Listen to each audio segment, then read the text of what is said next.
السلام علیکم. Programme live at 5 میں خوش آمدید. میں ہوں شیردل خان. پروگرام میں شامل ہوتی ہیں اہم خبریں اور حاصل کرتے ہیں ان کا تجزیہ. لیکن سب سے پہلے نظر ڈال لیتے ہیں آج کی ٹاپ سٹوریز پر. سب سے پہلے بات کریں گے آزاد جموں کشمیر میں ہائیڈرو پاور پروجیکٹ کا. وزیر اعظم پاکستان شاہد خاقان عباسی نے افتتاح کر دیا ہے. 147 میگا واٹ کا یہ پروجیکٹ ہے.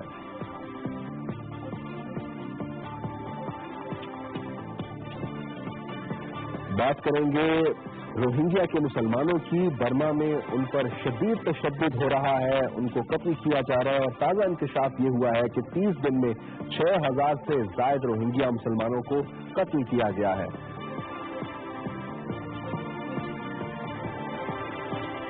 سپریم کورٹ میں آج ایک اہم فیصلہ سامنے آیا ہے. جہانگیر ترین جو صادق اور امین نہیں رہے, اس فیصلے کے مطابق ان کو تاحیات نااہل قرار دے دیا گیا ہے. انہوں نے اپنی آف شور کمپنیز کو چھپایا تھا. اور بات کریں گے شارجہ میں جاری T10 لیگ کی. گزشتہ روز 2 میچز کھیلے گئے. شاہد آفریدی کی ہیٹرک پر بات کریں گے اور ساتھ ہی ساتھ آج جو 4 میچز کھیلے جانے ہیں ان پر تھوڑی سی بات ہوگی. یہ تو ٹاپ سٹوریز تھی, آپ نے جان لی. ان کی تفصیل ہوگی, تجزیہ ہوگا, لیکن ایک چھوٹے سے بریک کے بعد.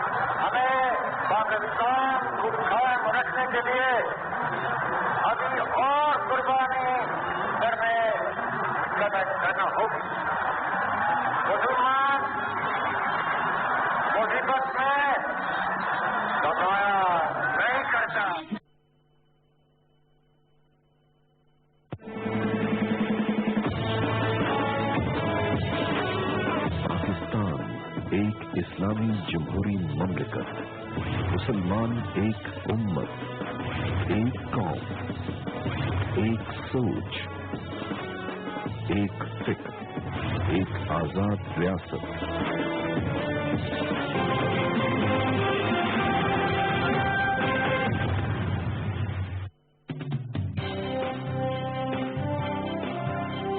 جامعی ناظرین, آپ دیکھ رہے ہیں پروگرام نقطہ اعتراض. میں ہوں شہزاد رضا. قانون کا یہ سب سے بڑا اصول نہیں ہے کہ you are innocent until proven guilty. تو میپ کو اگر آپ پڑھیں تو یہ بالکل الٹا ہے. You are guilty until proven innocent. Strategic جو تعلقات ہیں پاکستان امریکہ کے ابھی اور مستقبل میں, آپ کیا سمجھتے ہیں, کیا نوعیت ہوگی؟ پاکستان سے وہ پاکستان کی جو حیثیت ہے اس کے مطابق تعلقات رکھیں, افغانستان کے حوالے سے نہ رکھیں, صرف ٹیررزم کے حوالے سے نہ رکھیں. یہ آئین کی بالادستی ہو اور اس کے مطابق لوگوں کی رائے کی قدر کی. اگر ٹکراؤ ہونا ہوتا تو ہم یہ کام نہ کرتے, ہم وہ ٹکراتے. ہم نے یہ جو ریلی نکالی ہے اتنی بڑی, یہ سپریم کورٹ کے سامنے کرتے نا. اگر ہم نے ٹکرانا ہوتا, ہم نے نہیں ٹکرانا تھا. ہزاروں کا ٹکراؤ ہم یہ سمجھتے ہیں ملک کے لیے درست نہیں ہے.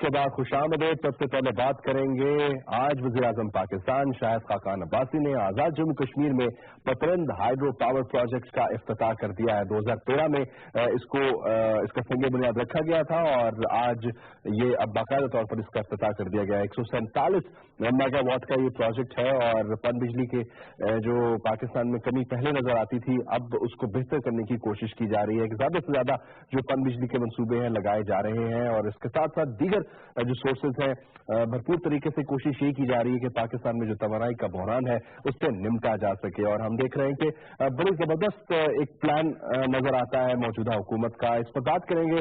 ہمیں ٹیلی فون لائن پر جوائن کر رہے ہیں سردار مسعود خان صاحب, صدر ہے آزاد جموں کشمیر کے. بہت شکریہ مسعود خان صاحب, آپ نے جوائن کیا.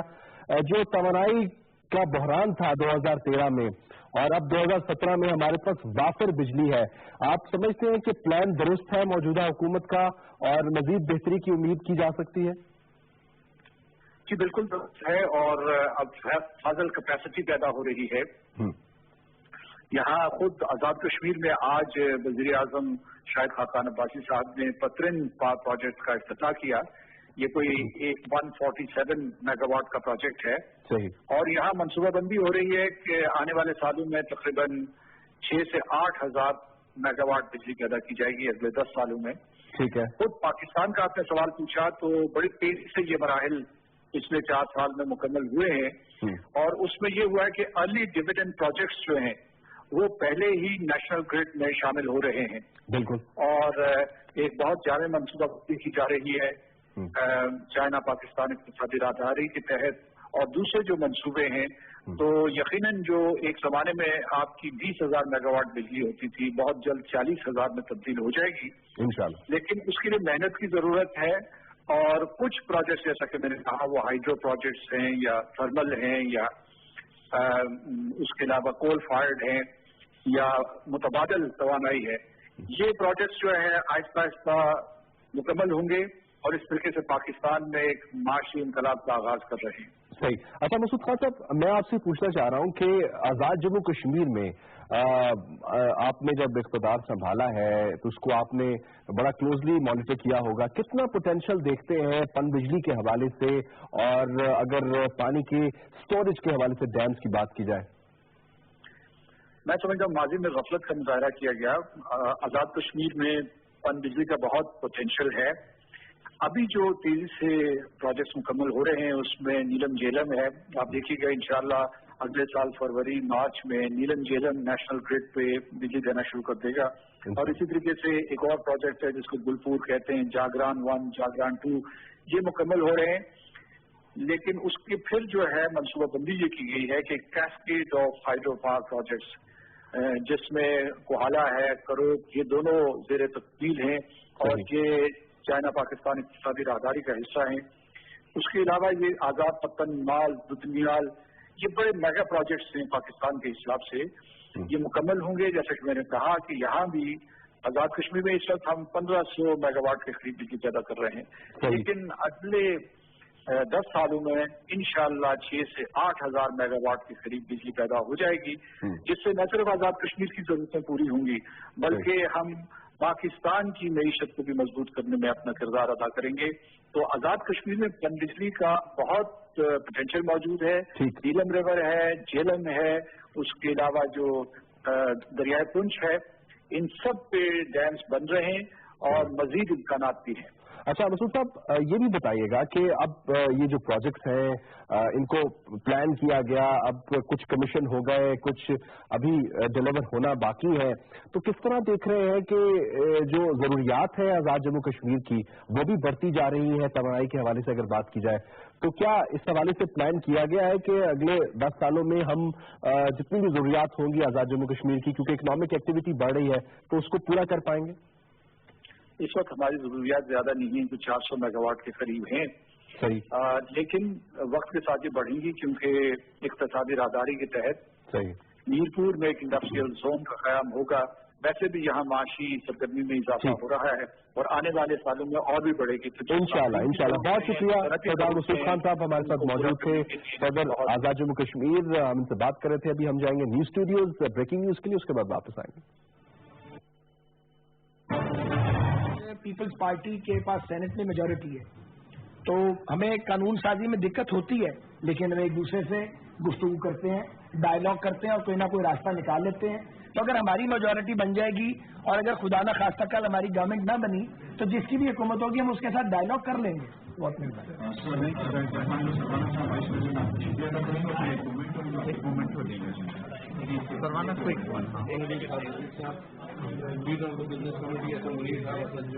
मेरा जलसा है और तमाम मौजूद स्वाधीन होगा। मैं आप तमाम होगा का बहुत शुक्रिया अदा करता हूँ।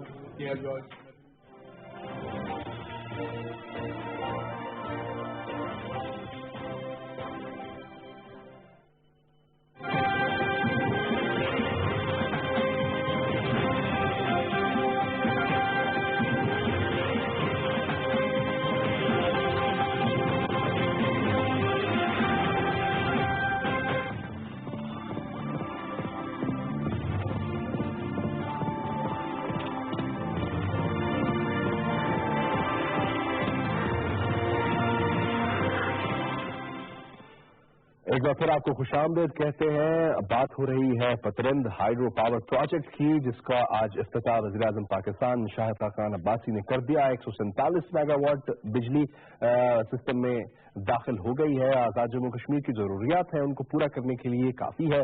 और मजीद भी जो प्रोजेक्ट्स हैं उसके हवाले से वज़ीर-ए-आज़म पाकिस्तान ने जब खिताब किया तो कहा कि नीलम झेलम पावर प्रोजेक्ट जो है बहुत जल्द डिलीवर हो जाएगा। उसका पहला फेज इंशाल्लाह फरवरी मार्च में डिलीवर कर दिया जाएगा। उसकी जो बिजली है सिस्टम में दाखिल हो जाएगी और फिर जो उसका दूसरा फेज है उसको मई जून में मुकम्मल कर दिया जाएगा। और जो मौजूदा हुकूमत का विजन है, एक प्लान है एनर्जी के हवाले से, उस पर हम देख रहे हैं कि प्रोजेक्ट्स जो प्लान किए गए थे वो अब डिलीवर करना शुरू कर दिया है उन्होंने। और बहुत हद तक जो तवानाई की जरूरियात है वो पूरी हो रही है। 2013 में शदीद बदतरीन लोड शेडिंग का सामना इस कौम को करना पड़ रहा था, लेकिन अब 2017 में हम देख रहे हैं कि सर्दियों का मौसम है, चूंकि उसमें भी हम उम्मीद कर सकते हैं कि गर्मियों के मौसम में भी सूरत हाल बेहतर होगी और ज्यादा लोड शेडिंग नहीं होगी। और जिस तरह बताया जा रहा है पावर डिवीजन की जानिब से कि हमारे पास एक्सेस बिजली है और भी जो प्रोजेक्ट्स डिलीवर हो जाएंगे इस गर्मियों तक तो बहुत ज्यादा बिजली हमारे पास सिस्टम में वाफिर मिकदार में मौजूद होगी। और जरूरियात पाकिस्तान की जो है वो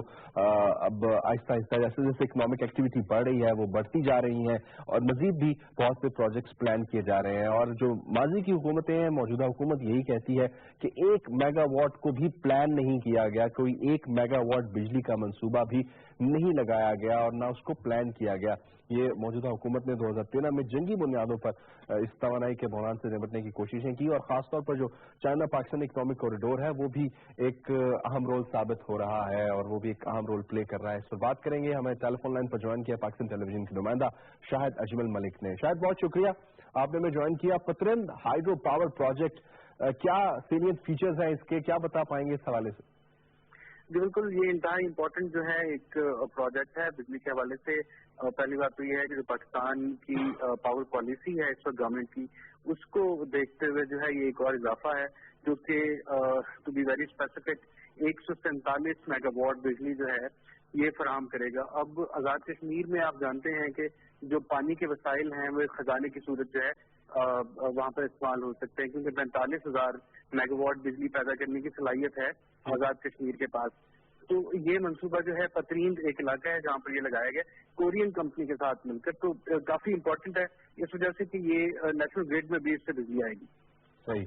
अच्छा, जो आप कैपेसिटी बता रहे हैं कि जो पोटेंशियल नजर आता है आज़ाद जम्मू कश्मीर में, उसको टैप करने के लिए अब से कुछ देर पहले हमारी बात हो रही थी सदर आज़ाद जम्मू कश्मीर से, वो ये कह रहे थे कि भरपूर कोशिश की जा रही है कि इस पोटेंशियल को जो माजी की हुकूमतें एक्सप्लोर नहीं कर सकी उसको हम करेंगे। तो किस तरह देख रहे हैं, कुछ नए प्रोजेक्ट्स भी पाइपलाइन में नजर आते हैं इसमें? जी बिल्कुल शेरदिल, एक तो ये है कि कुछ ऐसे प्रोजेक्ट जो कि गुज़िश्ता लंबे अरसे से पेंडिंग थे वो मुस्लिम लीग नून की हुकूमत ने उनको दोबारा से स्टार्ट किया है, जिसमें नीलम झेलम हाइड्रो पावर प्रोजेक्ट जो है सबसे इम्पोर्टेंट मंसूबा है। इसी तरह के जो छोटे छोटे मंसूबे हैं जिनके बारे में कहा जाता है, अगर आप तो केपी की तरफ जाएं और उस रास्ते से आज़ाद कश्मीर की तरफ और आप नॉर्दर्न एरियाज की तरफ, क्योंकि ये जो जम्मू कश्मीर का एरिया है इसके अंदर गिलगित बल्तिस्तान को भी अगर आप लेकर आएं तो इसमें ये टोटल जो है कैपेसिटी है कि ये 45,000 से ज्यादा मेगावाट आपको दे सकता है। और ये छोटे छोटे पावर प्रोजेक्ट के जरिए जो है उनको टैप किया जा रहा है इन तमाम इस पोटेंशियल को। जो पॉलिसी है पावर पॉलिसी, उसके अंदर चूंकि आप ऑल्टरनेटिव सोर्सेज की तरफ जाते हैं, आप उसके साथ जो है जो नेचुरल रिसोर्सेज हैं उनको एक्सप्लोर करते हैं, तो जो पानी से बिजली बनाने की कैपेसिटी है साथ ही जो शमसी तवानाई है वो इस पूरे रीजन के अंदर ये दोनों जो है आप इसको लेकर आ सकते हैं। जो मुतबादिल जराए हैं जो है उनको आप टैप कर रहे हैं। और खास बात यह है कि जो पन बिजली है वो इंतहाई सस्ती बिजली है और हमारा इन्हिसार ज्यादा पन बिजली पर होना चाहिए जिससे हमें बिजली भी हासिल हो सकती है और वाटर रिजर्वायर भी हमें इसमें मिल सकता है। इस हवाले से वज़ीर आज़म ने भी बात भी की अपने किताब में और उन्होंने ये बात की कि हम सस्ती बिजली जो है वो फराहम करेंगे। जब बिजली की पैदावार में ज़ाहिर हम मुस्तफिल होंगे तो फिर बिजली सस्ती भी देंगे। और 2030 तक उन्होंने कहा कि पाकिस्तान बिजली की जरूरियात पूरी करने के काबिल हो चुका होगा। और फिर गुज़िश्ता 4 साल का भी जिक्र उन्होंने खास तौर पर किया कि हमने 10,000 मेगावाट निज़ाम में जो है बिजली शामिल की है। ये बड़ा जो है आप कहें नंबर है। उसकी वजह यह है कि पिछले 15 साल में वज़ीर आज़म ने एक बहुत स्पेशल बात की अपने एड्रेस के अंदर। उन्होंने कहा कि 2000 से लेकर 2013 तक जो गवर्नमेंट्स रही इन 13 बरस में वो जो है 1300 मेगावाट भी नहीं ला सकी और हमने ये 4.5 साल के दौरान जो है 10,000 मेगावाट जो है वो शामिल किए और ये नेशनल ग्रिड के अंदर आ रहा है। और मुख्तलिफ ऐसे मंसूबे जिनके फेजेज, जिनके 2-3 फेजेज के अंदर जो थे शेरदिल, उनके पहले और दूसरे फेज जो है वो मुकम्मल हो चुके हैं। जिस तरह नीलम झेलम हाइड्रो पावर की अभी हम बात कर रहे थे, ये अभी फरवरी में मुकम्मल हो जाएगा। इसके हवाले से आपको पता है कि बहुत से विजिट्स भी होते हैं, इसके ऊपर बात भी बहुत ज्यादा होती है। तो जो तवानाई के मंसूबे हैं वो एक पॉलिसी के तहत जारी हैं। पावर पॉलिसी इस वजह से दी गई थी कि 2013 में हमारे हालात इस कदर खराब थे कि अब मुल्क की सनत रुकी हुई थी, और उसके बाद जब गवर्नमेंट आई थी तो ये रीडिजाइन किया गया था उस पॉलिसी को। उस नए डिजाइन के मुताबिक अब तक हम 10,000 मेगावाट ले चुके हैं। और आज का जो मंसूबा था, इस तरह के अगर छोटे छोटे और मंसूबे जो हैं खासतौर पर आजाद कश्मीर के अंदर शुरू किए जाएं तो हम तवानाई की जरूरत पूरी तो करेंगे, हम उसकी जो है सेल्स की तरफ भी जा सकेंगे। तो हमने मार्केट करना है बेसिकली। आजाद जम्मू कश्मीर का स्पेसिफिकली पॉइंट उठाया है, तो मैं ये आपसे पूछना चाह रहा हूँ कि अब आजाद जम्मू कश्मीर में क्या सूरत हाल है लोड शेडिंग के हवाले से? पाकिस्तान भर की अगर बात की जाए तो जिस तरह पावर डिवीजन कह रहा है कि बिल्कुल कम लोड शेडिंग हो रही है और सिर्फ वहां हो रही है जहां पर सिर्फ चोरी होती है। तो आजाद जम्मू कश्मीर की क्या रिपोर्ट्स हैं, यहाँ पर लोड शेडिंग की क्या सूरत हाल रही है माजी में और अब क्या सूरत हाल? इस वक्त जो है आज के हवाले से अगर हम देखें, इस तकरीर में आजाद कश्मीर के सदर भी थे, वजीर आजम सदर से अभी आपकी भी बात हुई। आजाद कश्मीर के जो वजीर आजम है राजा साहब, उन्होंने अपनी तकरीर के अंदर ये कहा कि आजाद कश्मीर की जरूरियात पूरी हो रही हैं, और न सिर्फ ये कि हम अपनी जरूरियात पूरी कर रहे हैं बल्कि अब तो हम पाकिस्तान को भी ये बिजली जो है देने के काबिल हो गए हैं। जहाँ जहाँ चोरी है उन्होंने उसका भी जिक्र किया आजाद कश्मीर के वज़ीर आज़म ने। उन्होंने कहा कि ज़ाहिर है सब चोर नहीं हो सकते और कुछ इलाकों के अंदर जहाँ पर बिजली चोरी हो रही है उनके साथ ऐसा। तो इस वक्त ये मामला जो है पूरे पाकिस्तान में भी और आजाद कश्मीर में भी सेम है। लोड शेडिंग जो है वो जीरो हो चुकी है। ट्रांसमिशन लाइन्स के जो कुछ इश्यूज हैं मौसम की वजह से आप जानते हैं कि वो कहीं कहीं कुछ कभी किसी को खराबी हो जाती है, लेकिन वो लोड शेडिंग के अंदर नहीं आता। वो बेसिकली बिजली की ट्रिपिंग हो सकती है। दूसरे नंबर पर अगर कहीं चोरी हो रही है तो वहाँ पर बिजली सप्लाई जो है वो वैसे ही डिस्कनेक्ट है। तो ओवरऑल बिजली सप्लाई के लिए मुकम्मल है, आपके पास इजाफी बिजली इस वक्त है क्योंकि जो पैदावार है वो और तफसील जो है वो हम उसको पूरे तरीके से मैनेज कर चुके हैं अब तक। बहुत शुक्रिया शाहिद अजमल मलिक, पाकिस्तान टेलीविजन के नुमाइंदा, हमें अपडेट कर रहे थे। वज़ीर-ए-आज़म पाकिस्तान ने आपसे कुछ देर पहले इफ्तिताह कर दिया है पतरंद हाइड्रो पावर प्रोजेक्ट का। 147 मेगावाट बिजली इससे सिस्टम में दाखिल हुई है और इससे भी मजीद बेहतरी की उम्मीद की जा रही है कि नीलम झेलम हाइड्रो पावर प्रोजेक्ट भी बहुत जल्द डिलीवर करेगा और उसके दोनों फेजेस मुकम्मल हो जाएंगे नेक्स्ट ईयर जून तक। तो इस हवाले से हम आपको आगाह रखेंगे। यहाँ पे एक छोटा सा ब्रेक लेंगे और जब ब्रेक से वापस आएंगे तो कुछ बात करेंगे रोहिंग्या के मुसलमानों के हवाले से जिन पर जुल्म और तशद्दुद का सिलसिला अभी भी जारी है।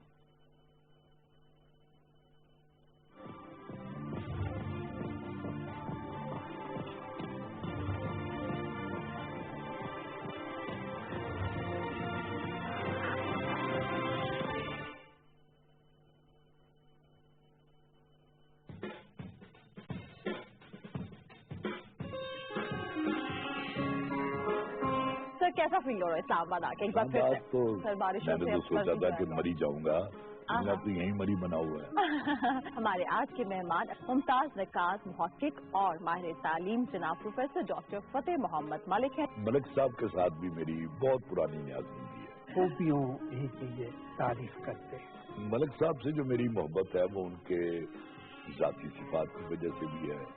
मुझे भी सिर्फ एक मरतबा अपने वालिद ने बड़ी तरक्की के साथ टोका। अच्छा। तो जब उन्होंने पढ़ा तो कहने लगे कि गुस्ताख। उनको आपका वो लिखा हुआ नहीं भी अच्छा लगा, लेकिन उन्होंने सिर्फ आपको गुस्ताख कहा। मतलब और नमाज ना पढ़ने पर भी कितनी लिबर्टी दे देते थे। जब मिशन पाकिस्तान कॉल हुआ है मलिक साहब, अब्बा जी नमाज पढ़ा रहे थे तो कितनी देर तक वो सजदे से रोज के बिलक रहे थे और सजदे से नहीं उठे बड़ी देर तक। सर क्योंकि आपके बचपन की बातें इतनी इंटरेस्टिंग है, हम तो उसी में खो गए। नंबर का टेस्ट आया तो मैथमेटिक्स पे मेरा 0 तो मुझे बुलाया। हम दोनों का जो बैकग्राउंड है, जो पस मंजर है वो बहुत दीनी है। जो निज़ाम इखलाक हमारे गांव में उस इलाके में पसमानदा लोगों में था वो आज हमें नजर नहीं आता। मलिक साहब और मुझ में जो एक मुश्तरक जो चीज है वो पाकिस्तानियत है। जो असली जिंदगी है उसके जो फौरी तकाजे हैं उन्हें हमारे अजीज नजरअंदाज कर रहे थे अदबी तहरीक, तो उन्हें मौजू बनाया। मलिक साहब तो आलम आदमी भी है ना। बदतरीन उलमा वो हैं जो अमीरों के पास जाते हैं, सुभान अल्लाह, और बेहतरीन अमीर वो हैं जो उलमा के पास। बचपन में एक आध बात पर तो मार पड़ी जाती है, वो मेरी माँ की वैसे।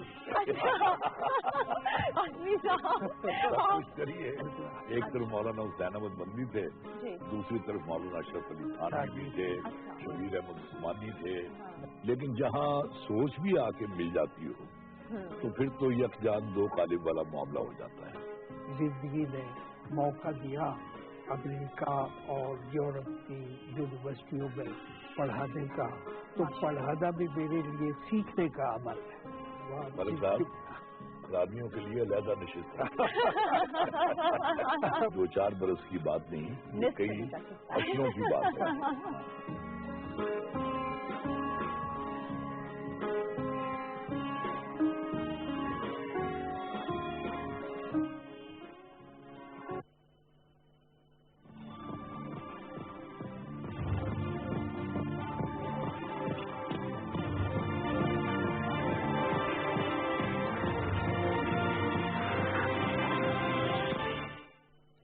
ब्रेक के बाद खुशामदीद बात करेंगे बर्मा में यानी म्यांमार में मौजूद रोहिंग्या मुसलमानों की, जिनकी नस्ल कुशी का सिलसिला सालों से जारी है और इसमें बहुत तेजी आई। गुज़िश्ता एक दो सालों की बात की जाए और मौजूदा साल की बात करें तो जो रिपोर्ट एक सर्वे की सूरत में सामने आई डॉक्टर्स बियॉन्ड बॉर्डर्स की, उसके मुताबिक 30 दिनों में यानी एक महीने में 25 अगस्त से 24 सितंबर के दरमियान 6000 से जायद रोहिंग्या मुसलमानों को कत्ल किया गया और इसी दौरान 6 लाख से जायद जो रोहिंग्या मुसलमान हैं उन्होंने नकल मकानी की और वो बॉर्डर क्रॉस करके बांग्लादेश पहुंचे हैं अपनी जान बचाने के लिए।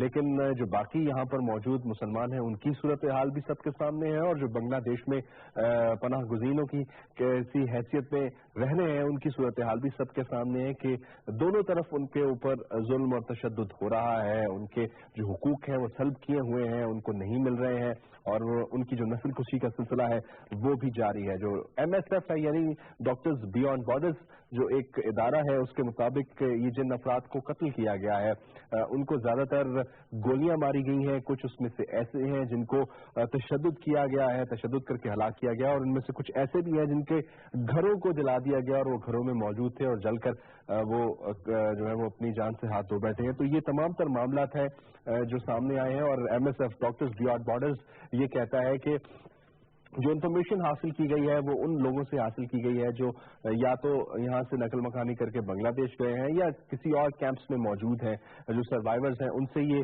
इन्फॉर्मेशन इकट्ठी की गई है और उस इंटरव्यूज के तहत ये पता चला है कि 25 अगस्त से 24 सितंबर के दरमियान 2017 की बात हो रही है, 6700 अफराद को जो है वो शहीद किया गया है।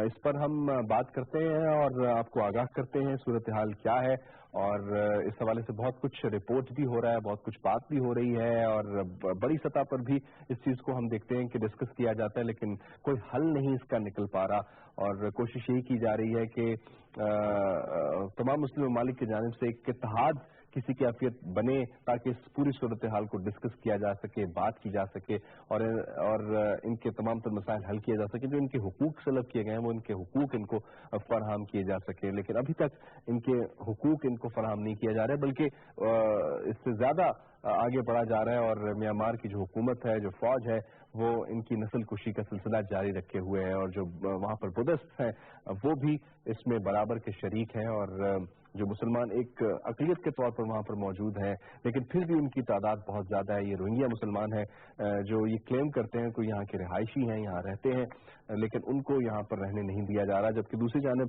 इनको बांग्लादेश की जो हुकूमत है वो भी सही तरीके से एक्सेप्ट नहीं करती है और हमने ये भी देखा कि उनको वापस भेजने की भी बात की जाती रही कि इनको वापस भेजा जाए ताकि ये अपने मुल्क यानी बर्मा म्यांमार में रहे, हमारे ऊपर ज़्यादा बोझ न पड़े। इसमें तमाम मुस्लिम उम्मा की रिस्पॉन्सिबिलिटी है कि इन रोहिंग्या मुसलमानों के हवाले से आवाज़ तो उठाएं लेकिन कुछ अमली इक़दाम होने चाहिए। यहाँ पे एक छोटी सी ब्रेक ले लेते हैं, ब्रेक से जब वापस आएंगे तो इस अहम मौजू पर बात करेंगे।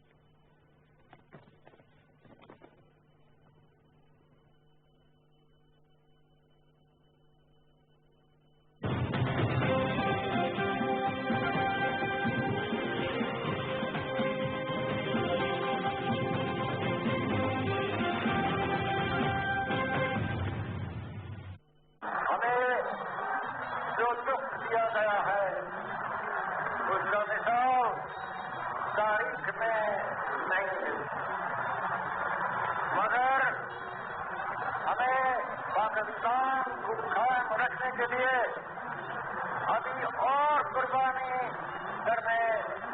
करना होगी। मुसलमान मुसीबत में घबराया नहीं करता।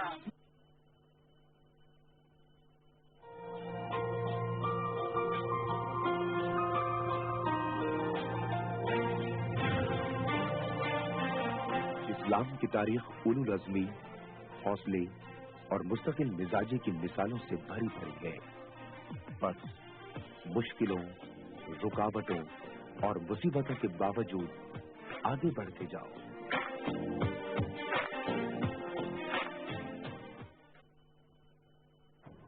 आजादी अफकार से है उनकी तबाही, रखते नहीं जो फिक्र तदब्बुर का सलीका।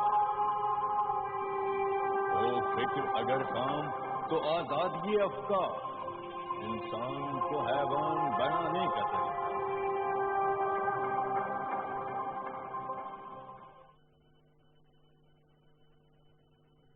नबी आखिर रसूल मुअज़्ज़म हजरत मोहम्मद मुस्तफ़ा सल्लल्लाहु अलैहि वसल्लम ने फरमाया, अना खातमुन नबिय्यीन ला नबी बाद, मैं आखिरी नबी हूँ, मेरे बाद कोई नबी नहीं होगा। अपने नबूवत हर मुसलमान के ईमान का जुज़। गुज़िश्ता दिनों तमाम सियासी जमातों पर मुश्तमिल पार्लिमानी कमेटी ने इलेक्शन बिल 2017 का मुसव्वदा मुतफ़िक़ा तौर पर तैयार किया, जिसकी पार्लिमान में मंजूरी के दौरान पुराने हल्फनामा में दर्ज खत्म नबूवत की शिक की बहाली के मुतालबे पर हुकूमत और पार्लिमान में मौजूद तमाम सियासी जमातों ने फौरी तौर पर मज़कूरा शिक को असल शक्ल में बहाल कर दिया। अब खत्म नबूवत की शिक अपनी पुरानी असल शक्ल में बहाल है और इसमें कोई रद्दो बदल नहीं है।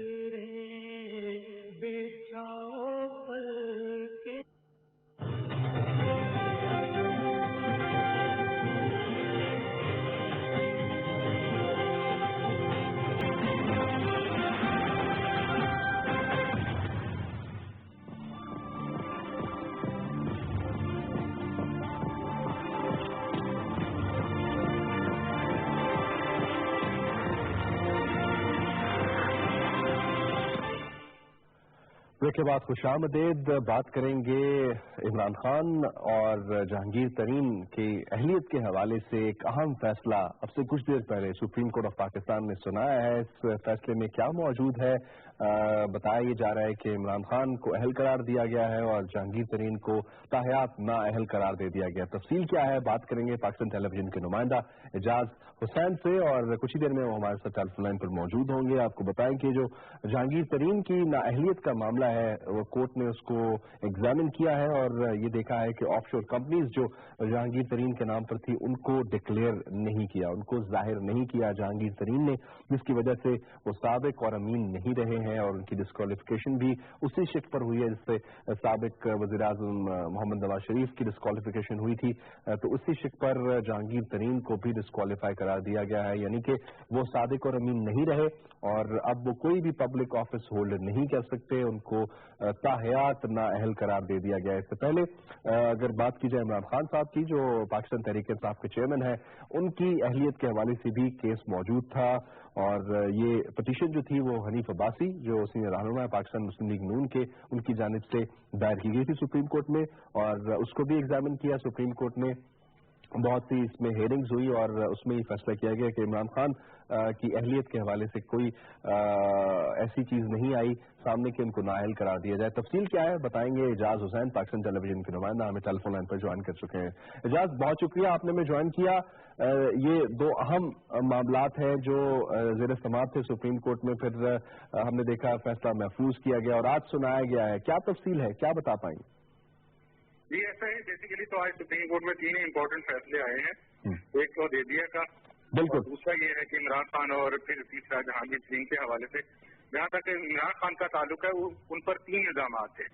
एक वजह ये था कि जो ऑफशोर कंपनी के जरिए लंदन में 1983 में उन्होंने फ्लैट खरीदा, दूसरा बनी गाला की अराजी था और तीसरा ये कॉन्स्टिट्यूशन एवेन्यू में जो ट्विन टावर्स है इनमें उनका एक फ्लैट है, जिसके हवाले से उन पर इल्जाम था कि उन्होंने वो अपने गोशवारों में और इलेक्शन कमीशन में वो जाहिर नहीं किया। ठीक, इन तीनों इल्जामात में सुप्रीम कोर्ट ने उन्हें बरी किया है। अच्छा। जहाँ तक ऑफशोर कंपनी, जो उन्होंने एक ऑफशोर कंपनी के जरिए फ्लैट खरीदा था, अदालत का ये कहना था कि ऑफशोर कंपनी जिसकी मालियत जो है वो 9 पाउंड थी, जो जिसके तहत वो उन्होंने फ्लैट खरीदा, वो ना उस कंपनी के डायरेक्टर थे और ना ही मालिक थे और ना ही उनकी डायरेक्शन से सारा कुछ हो रहा था। सही। इसलिए उन्होंने जो जिस रकम से खरीदा वो उनकी अपनी कमाई हुई रकम थी, जो कि उन्हें बैरून मुल्क जब वो क्रिकेट खेलते थे, काउंटी खेलते हुए उन्होंने कमाई और उससे उन्होंने फ्लैट खरीदा। जहां तक बनी गाला अराजी का मामला है, उस पर अदालत ने कहा कि स्टार्ट में उन्होंने अपनी सबका बेगम जो जवाहिमा खान थी उनसे रकम ली और बाद में फ्लैट फरोख्त करने के बाद उन्होंने वो ज्यादा रकम जो है वो अपनी मिसेज को दे दी, जिसके बाद उनकी मिसेज ने जो पहले अराजी थी वो जवाहिमा खान के नाम पर थी, लेकिन जब डिवोर्स हुई उसके बाद ये जो अराजी थी ये और फ्लैट जो भी वहाँ पे मकान थी, जो प्रॉपर्टी थी, वो इमरान खान को उन्होंने मुंतकिल कर दी। तीसरी बात आ गई ये जो कॉन्स्टिट्यूशन एवेन्यू पे उनका फ्लैट था, अदालत का ये कहना था कि 2014 के जो उस वक्त के इलेक्शन कमीशन, जो उस वक्त के टैक्सेशन डिपार्टमेंट था, वहाँ उन्होंने अपनी इस प्रॉपर्टी को शो किया था और फिर 2015 के जो उन्होंने गोशवारे जमा कराए और फिर जो इनकम टैक्स जमा कराया उसमें उन्होंने उस फ्लैट को भी जाहिर कर दिया था। तो इसलिए जो उन पर इल्जाम लगाए गए थे हनीफ अब्बासी की तरफ से वो बेबुनियाद थे और वो उन पर ये भी अदालत ने कहा कि बदनीयती पर मबनी थी ये दरखास्त, और ये कहा कि किसी भी तरह से वो ये नहीं कहा जा सकता कि इमरान खान जो है वो एजाज, मैं आपसे पूछना चाहूंगा कि जब इस केस की समाअत हो रही थी, जब इमरान खान साहब के वकील पेश होते थे, तो हमने देखा कि बारहा मौकफ तब्दील भी किया गया इस मनी ट्रेल के हवाले से, तो क्या उसको टेकअप किया कोर्ट ने कि पहले आपने ये जवाब दाखिल कराया फिर उसके बाद आपने अपना एक मौकफ तब्दील किया, क्या इससे इसको टेकअप किया गया था? जी, इस चीज का जो आपने हवाला दिया, एक अकाउंट था जिसको हम यूरो अकाउंट कहते हैं, क्योंकि उनका जब फ्लैट बिक गया तो 1 लाख जो पाउंड थे वो उस वक्त ऑफशोर कंपनी ने अपने पास रख ली, क्योंकि उस वक्त उनके फ्लैट का जो है वो मुकदमा चल रहा था, जिसकी फीस और बाकी अखराजात के लिए रखा गया था। उस वक्त इमरान खान के वकील का ये कहना था कि वो उस रकम में से इमरान खान को कोई चीज नहीं मिली, लेकिन बाद में बताया गया, ये जो आपने मौकफ में तजाद की बात की, बाद में ये बताया गया कि कुछ यानी 22,000 यूरो बताए गए थे कि वो उनके अकाउंट में आए थे, लेकिन अदालत ने वो भी उनका मौकफ जो फैसला है इसमें यही लगता है कि वो मौकफ भी उनका तस्लीम कर ली है, क्योंकि अदालत का ये कहना था कि ये जो प्रोसीडिंग्स हो रही हैं ये किसी एक फरीक के खिलाफ नहीं है। इससे तो हम ऐसे कह सकते हैं कि जैसे हनीफ अब्बासी ने ये दरखास्त दायर की थी, पहले तो अदालत ने यही कह दिया है कि उनकी दरखास्त जो है उनका कोई भी हक मजरू नहीं हुआ था, लिहाजा वो ऐसी दरखास्त दायर नहीं कर सकते थे, जहां तक गैर मुल्की फंडिंग का मामला। और ये इस मामले में भी अदालत ने ये कहा है कि वो उनका एक जो है पर्सनल मैटर था, उसमें जिसमें हम नेशनल एक्सचेकर को कह सकते हैं या बाकी जो इस तरह की चीजें होती हैं वो उसमें शुमार नहीं होती, तो लिहाजा अदालत ने ये उनका मामला करार देकर अदालत ने इस चीज से उनको इमरान खान तो अहल करार पाए हैं, लेकिन जहांगीर तरीन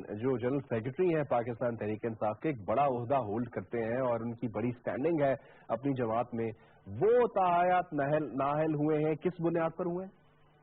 जी, पहले तो मैं ये क्लियर कर दूं कि जो ताहयात का है नाअहली, इस हवाले से सुप्रीम कोर्ट के 5 रुकनी बेंच के सामने ये केस है, उसने डिसाइड करना है। ये तकरीबन 2 साल हो गए इस केस की, अभी तो समाप्त नहीं हुई, उसी ने डिसाइड करना है कि ताहयात होगी या कुछ हफ्ते के लिए होगी या चंद सालों के लिए होगी। ठीक है।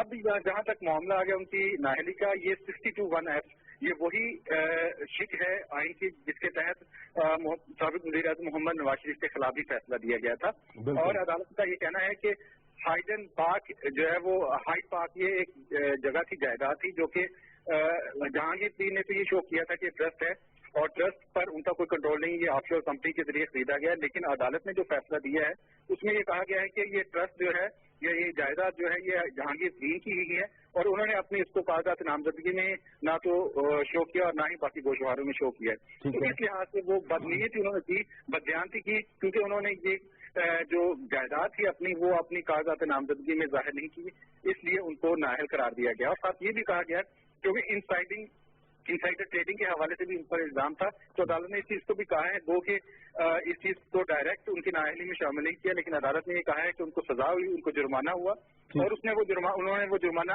अदा भी किया, क्योंकि उन्होंने इनसाइडर एक कंपनी के जो है डायरेक्टर होते हुए इंफॉर्मेशन जो है उसको लीक किया था और आपने कुछ जो है मुलाजिम उनके जरिए जो है वो शेयर्स खरीदे थे, बाद में वो शेयर तकरीबन 3 से 4 गुना ज्यादा कीमत पर जो है वो फरोख्त किए थे।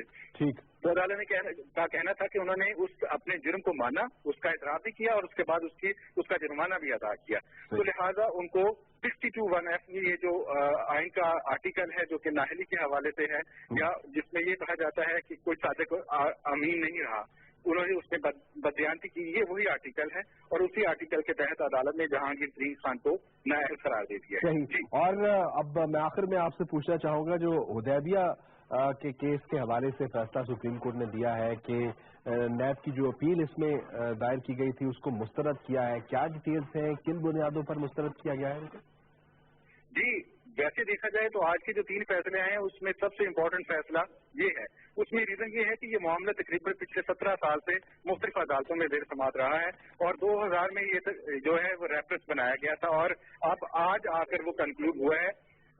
हाई कोर्ट में इसको पहले ही क्वैश कर दिया गया था, यानी खत्म कर दिया गया था लाहौर हाई कोर्ट ने, वहाँ डिवीजन बेंच का फैसला था, 2 रुकनी बेंच का फैसला था, लेकिन क्योंकि जजेस में इख्तलाफ था कि उन्होंने क्वैश यानी जो रेफरेंस था वो दोनों जजेस ने जो है वो खत्म कर दिया था, लेकिन एक जज ने ये कहा था कि इसकी मजीद तहकीकात हो सकती है, दूसरे ने कहा था कि तहकीकात नहीं हो सकती। जो रेफरी जज था यानी तीसरा जज जिसको रेफर कर दिया गया था मामला, उसने ये कहा था कि इन्वेस्टिगेशन भी नहीं हो सकती। तो अब ये मामला जो है वो आज खत्म हो गया सुप्रीम कोर्ट में, और सुप्रीम कोर्ट में जो आज नैब ने अपने दलाइल दिए, उनके जो स्पेशल प्रोसिक्यूटर थे उन्होंने जो दलाइल दिए हैं उनके दलाइल को अदालत उनसे कन्विंस नहीं हुई और उसके बाद जो अपील थी कि हुदैबिया पेपर मिल्स के मुताबिक जो रेफरेंस है उसको दोबारा खोला जाए, दोबारा नए सिरे से तहकीकात की जाए, उसको अदालत ने मुस्तरद कर दिया है। और जस्टिस काजी फायजी साहब जो इस बेंच के रुकन थे उनकी तरफ से रिमार्क्स आज बहुत ज्यादा है। उनका ये कहना था कि आइन के आर्टिकल 13 के तहत एक शख्स का एक ही जुर्म में यह है कि जो उस पर इल्जाम है उसमें 2 मरतबा उसका ट्रायल नहीं हो सकता। जब लाहौर हाई कोर्ट इस मामले को खत्म कर चुकी है, उस पर आपने अपील भी दायर नहीं की सुप्रीम कोर्ट में, कायम बाट हो गया वो। 2014 में ये जो हाई कोर्ट ने इसको क्वैश किया था, उसके बाद एक तो टाइम बाट का इशू आ गया, दूसरा कि एक ही शख्स का फिर 2 मरतबा ट्रायल नहीं हो सकता, इसलिए अदालत ने उसको जो है वो खारिज कर दी है ये अपील। लेकिन ये मुख्तसर फैसला है, इसकी वजूहात क्या होंगी वो अदालत अपने तफसीली फैसले में। बिल्कुल सही, बहुत शुक्रिया तफसील से बताने के लिए। एजाज हुसैन पाकिस्तान टेलीविजन के नुमाइंदा हमें आगाह कर रहे थे, तफसील से बताया आज जो होने वाला अहम प्रोसीडिंग्स थी सुप्रीम कोर्ट में। उन्होंने कहा कि 2 तो अहलियत के हवाले से थी और एक जो था वो जो नैब ने अपील की थी सुप्रीम कोर्ट में हुदैबिया पेपर केस को खोलने के हवाले से, तो उसको जो है वो इस टेक्निकल बुनियाद पर नाअहल किया गया है कि ज़ायदुल मियाद होने की वजह से इसको खारिज किया जा रहा है, क्योंकि ये टाइम बार हो चुका है और इस पर जो है वो मजीद बात नहीं हो सकती, इस पर आगे नहीं बात चल सकती है। अब बात करेंगे पाकिस्तान टेलीविजन पेशावर सेंटर के हवाले से। आतिशज़दगी का एक वाकया रूनुमा हुआ और इस आतिशज़दगी में अल्लाह के करम की वजह से कोई जानी नुकसान नहीं हुआ, लेकिन माली नुकसान हुआ है। जो डिजाइन डिपार्टमेंट है पेशावर सेंटर का वो इससे मुतासर हुआ है इस आतिशज़दगी से, और जो वहाँ पर सेट्स और उससे रिलेटेड जितना भी मटेरियल था वो जलकर खास्तर हुआ है। और इस हवाले से हमने देखा कि मैनेजिंग डायरेक्टर पाकिस्तान टेलीविजन और डिप्टी मैनेजिंग डायरेक्टर ने इसका नोटिस लिया है, विजिट किया है, और उम्मीद ये है कि इस जो तमाम तर मामलात हुए हैं खास तौर पर जिससे ऑपरेशन मुतासर हुए हैं उस ऑपरेशन को जल्दी बहाल किया जाएगा, जो नुकसान हुआ है उसको जल्द बेहतर किया जाएगा। और इस बात पर भी आगे बढ़ेगी बात के तहकीकात होंगी, इस पे जो इब्तदाई तौर पर चीजें सामने आएंगी उसके नतीजे से देखा जाएगा कि क्या वजह बनी, क्यों ये आतिशज़दगी का वाकया रूनुमा हुआ है। लेकिन कोई जानी नुकसान नहीं हुआ, लेकिन माली नुकसान बहरहाल इसमें हुआ है। और जो डिजाइन डिपार्टमेंट है वो मुतासर हुआ है, सेट्स हैं, दीगर जो पैराफर्नीलिया होता है। इस पर बात करेंगे। मोहम्मद इरफान खान पाकिस्तान टेलीविजन के नुमाइंदा है पेशावर सेंटर से। इरफान, बहुत शुक्रिया आपने में ज्वाइन किया। क्या बता पाएंगे? सबसे पहले तो मैं आपसे पूछना चाहूंगा कि इसकी क्या वजह अब तक पता चल सकी है, ये आतिशज़दगी कैसे हुई? जी, ये रात के पहर پاکستان ٹیلی ویژن پشاور مرکز کے ڈیزائن سیکشن میں لگنے والی آگ نے عمارت کو حصے کو اپنی لپیٹ میں لیا. 4-5 گھنٹوں کی کوششوں کے بعد آگ پر قابو پا لیا گیا ہے. ابتدائی طور پہ جی یہ بظاہر تو یہی لگتا ہے کہ شارٹ سرکٹ سے لگی ہوئی آگ، لیکن یہ ہے کہ اس کی تحقیقات کے لیے کمیٹی قائم کر دی گئی ہے، فیکٹ فائنڈنگ کمیٹی، جو سالو کرے گی واقعے کو اور اس کے بعد جو ہے اندازہ لگے گا کہ اصل وجوہات کیا ہیں. جی اچھا، اللہ کا شکر ہے کہ کوئی جانی نقصان نہیں ہوا. سینٹر میں اس وقت کتنے لوگ موجود تھے جب یہ واقعہ پیش آیا، اور جو عام طور پر سیٹ اپ ہوتا ہے آگ بجھانے کے حوالے سے، فائر بریگیڈز ہوتی ہیں، کس طرح اس پروسیس کو بڑھایا گیا، کیا بتا پائیں گے، کیا ڈیٹیلز ہیں؟ جی ایسا ہے جی کہ یہ چونکہ 12:30 بجے کے بعد رات کو جو ہے یہ آگ لگی، تو سینٹر میں اسٹاف تو موجود اس طرح نہیں تھا، سیکورٹی قافلہ موجود تھا. تو جیسے ہی آگ لگی تو انہوں نے یہ 112 کو اطلاع دی اور فوری طور پہ جو ہے وہ فائر بریگیڈ کی 4 گاڑیاں اور 30 کے قریب فائر فائٹرز وہ موقع پر پہنچے اور انہوں نے جو ہے وہ کوششیں شروع کر دی. جی اچھا، آخر میں میں آپ سے پوچھنا چاہوں گا کہ اب کیا صورتحال ہے، جو آپریشنز ہیں کب تک بتایا جا رہا ہے کہ بحال ہو جائیں گے، کیا آپریشنز جاری ہیں وہاں پر ابھی بھی؟ ایسا ہے جی کہ اس وقت صورتحال بہت کنٹرول میں ہے. مزید آپ کو بتانا چاہوں جی کہ آج سیکرٹری اطلاعات سردار احمد نواز خیرہ اور ڈپٹی مینیجنگ ڈائریکٹر ظہور احمد برلاس اور ڈائریکٹر انجینئرنگ، انہوں نے پشاور سینٹر کا دورہ کیا اور ہونے والے نقصانات کا جائزہ لیا. اس موقع پر پشاور مرکز کے جنرل مینیجر مرزا جاوید نے بریفنگ دیتے ہوئے بتایا جی کہ آگ پر مکمل قابو پایا جا چکا ہے، تشریفوں سے کسی قسم کا جانی نقصان نہیں ہوا اور اسٹوڈنٹ جو ہے وہ آتشزدگی سے مکمل طور پر محفوظ رہے. اب اس وقت جی یہ ہے کہ پشاور سینٹر سے نشریات جو ہے وہ معاملے کے مطابق جاری ہیں. جی ٹھیک ہے، بہت شکریہ.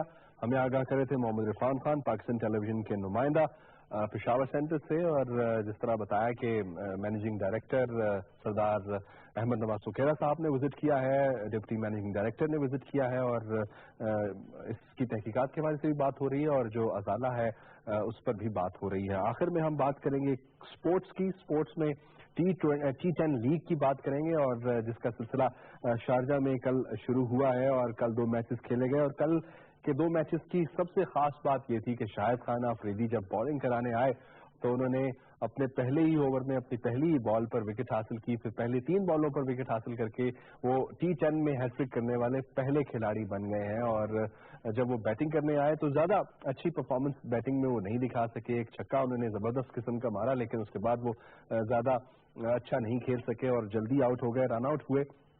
لیکن جس کی وجہ سے جو میچ وننگ ان کی بالنگ رہی، اس کی وجہ سے ان کی جو ٹیم پختون تھی اس نے میچ جیت لیا، اور وریندر سہواگ کی ٹیم مد مقابل تھی اور اس کو آؤٹ کلاس کر دیا. خاص طور پر ان کی جو بالنگ تھی اس سے انہوں نے وریندر سہواگ کو بھی ڈک یعنی 0 پر آؤٹ کیا. اور شاہد خان آفریدی نے یہ ثابت کیا ہے کہ جس طرح کرس گیل نے ایک سینچری سکور کی تھی بنگلہ دیش پریمیئر لیگ میں اور اپنی موجودگی کا احساس دلایا تھا، اسی طرح کل شاہد خان آفریدی نے بھی اپنی موجودگی کا احساس دلایا ہے. مرزا اقبال بیگ صاحب ہمارے ساتھ ٹیلی فون لائن پر موجود ہیں، سینئر اسپورٹس جرنلسٹ ہیں، ایکسپریس نیوز سے ان کا تعلق اور شارجہ میں ہی موجود ہیں اور اس زبردست کرکٹ میلے کو دیکھ رہے ہیں. بہت شکریہ اقبال بھائی، آپ نے ہمیں جوائن کیا. سب سے پہلے تو T10 فارمیٹ فیزیبل ہے، آپ کا کیا انالیسز ہے، مزہ آیا؟ شیرنل دیکھیں، اگر T10 فارمیٹ کا اگر ہم کمپیریزن کریں 3 جو فارمیٹ ہے خاص طور پر T20 سے، تو میں سمجھتا ہوں کہ یہ زیادہ اس میں شو بز کا رنگ زیادہ نظر آ رہا ہے، اس میں گلیمر زیادہ نظر آ رہا ہے اور سیکوینس ٹوٹ جاتا ہے کہ 5 اوورز کے بعد آپ 3.5 منٹ کا ٹائم آؤٹ لے رہے ہیں جس کی وجہ سے وہ کنٹینیوٹی نہیں رہتی. لیکن لگتا یہی ہے کہ فیسٹیول کا سا سما ہے، میلے کا سما ہے، اداکاروں کی آمد اور دیگر چیزوں کی وجہ سے یہ ایک میلے کا سا سما نظر آتا ہے یہاں شارجہ کرکٹ اسٹیڈیم میں. لیکن دیکھتے ہیں کہ یہ ٹورنامنٹ ختم ہوتا ہے تو یہ فارمیٹ کس حد تک لوگوں کے لیے قابل ہوتا ہے. अच्छा इकबाल भाई, मैं ये आपसे पूछना चाहूंगा, कल के जो 2 मैचेस खेले गए उसमें सबसे जबरदस्त परफॉर्मेंस तो शाहिद आफरीदी की रही। पहले खिलाड़ी बन गए अपनी हैट्रिक स्कोर करने वाले T10 में, तो उन्होंने तो अपनी मौजूदगी का एहसास दिला दिया है कि अभी भी फिट हैं, अभी भी जबरदस्त बॉलिंग कर सकते हैं, जिस तरह उन्होंने कल सहवाग को आउट किया, बाकी 2 खिलाड़ियों को आउट किया। बिल्कुल आपने सही कहा। लगता ही है कि शाहिद आफरीदी पहले रिटायर हो गए, T10 क्रिकेट बाद में आई है, लेकिन लगता यही है कि शाहिद आफरीदी के लिए क्रिकेट बनी है। और उन्होंने खुद भी एक्साइटमेंट का इजहार किया था कि मैं T10 खेलने के लिए बेचैन हूँ, और कल उन्होंने अपनी परफॉर्मेंस से इस बात को साबित किया। यकीनन शाहिद आफरीदी शेरदिल अब भी डार्लिंग ऑफ द क्राउड है कि लोग उनके पीछे अब भी भागते हैं। हालांकि वो गुज़िश्ता बरस बैनुल अक़वामी क्रिकेट को खैरबाद कह गए थे, तो मैं समझता हूँ ये फॉर्मेट उनके लिए आइडियल है शेरदिल। अच्छा इकबाल भाई, मुझे ये भी बताइएगा कि आज जो 4 मैचेस खेले जाने हैं उसके हवाले से क्या देख रहे हैं? ओवरऑल टीमों का जो मिक्स है वो कैसा देख रहे हैं? कितनी स्ट्रांग टीमें, कौन सी आपको लगता है कि ज्यादा अच्छा परफॉर्म कर सकती है? देखिए, पख्तून की टीम में जिस तरह कल शाहिद आफरीदी की कप्तानी में परफॉर्म किया, वो बड़े फेवरेट इस टूर्नामेंट के सामने आए हैं। इस वक्त जो मैच जारी है शेरदिल, अभी इनिंग्स मुकम्मल हुई है पंजाबी लेजेंड्स की बंगाल टाइगर्स के खिलाफ, और पंजाबी लेजेंड्स ने 100 रन का टारगेट दिया 10 ओवर में फतह के लिए। तो पंजाबी लेजेंड्स की टीम भी एक बड़ी जबरदस्त टीम है। मैं समझता हूं कि पंजाबी लेजेंड्स और पख्तून ये 2 टीमें ऐसी हैं कि जिनके बारे में कहा जा सकता है कि ये यकीनन फाइनल तक क्वालिफाई करने की भरपूर अहलियत रखती है। लेकिन ये चूंकि 10 ओवर का फॉर्मेट है, T10 है, तो इसमें कुछ भी अपसेट हो सकता है। लेकिन बज़ाहिर टीमों को देखते हुए ये 2 टीमें मुझे पंजाबी लेजेंड्स और पख्तून ये ज्यादा फेवरेट नजर आती है। सही, ज्यादा वक्त नहीं लेंगे। आपका आखिरी सवाल मैं आपसे पूछना चाहूंगा कि क्राउड का रिस्पांस कैसा है? क्राउड को ये फॉर्मेट पसंद आया है? देखिए, ये चूंकि शारजा क्रिकेट स्टेडियम बिल्कुल आबादी के वस्त में वाक़ है as compare to Dubai cricket stadium, और इजीली एक्सेसिबल है, हर आदमी आ सकता है। कल जुमेरात की वीकेंड था, कल रश कम था, लेकिन इस वक्त आपको बैकग्राउंड में आवाज आ रही होगी शेरदिल कि इस वक्त तकरीबन 75 से 80% स्टेडियम जो है वो तमाशाइयों से भर चुका है। आज छुट्टी का दिन है, लोग जो है वो एंजॉय करने आए हैं इस नए फॉर्मेट को देखने के लिए। और जब शाहिद आफरीदी का मैच होगा तो बड़ी तादाद में पख्तून चूंकि मुत्तहिदा अरब अमारात में आबाद है तलाश रोजगार के लिए, तो वो भी आएंगे। तो मैं समझता हूँ कि क्राउड तो इन्वॉल्व है।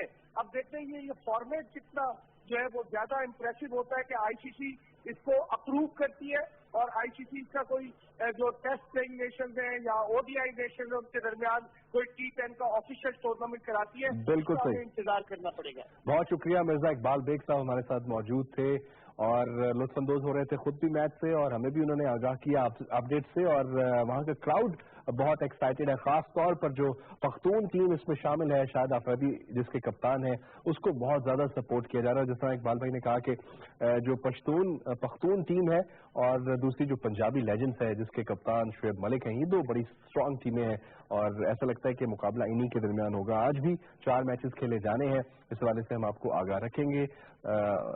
अब तमाम टीम को इजाजत दीजिए, अल्लाह ने करवा।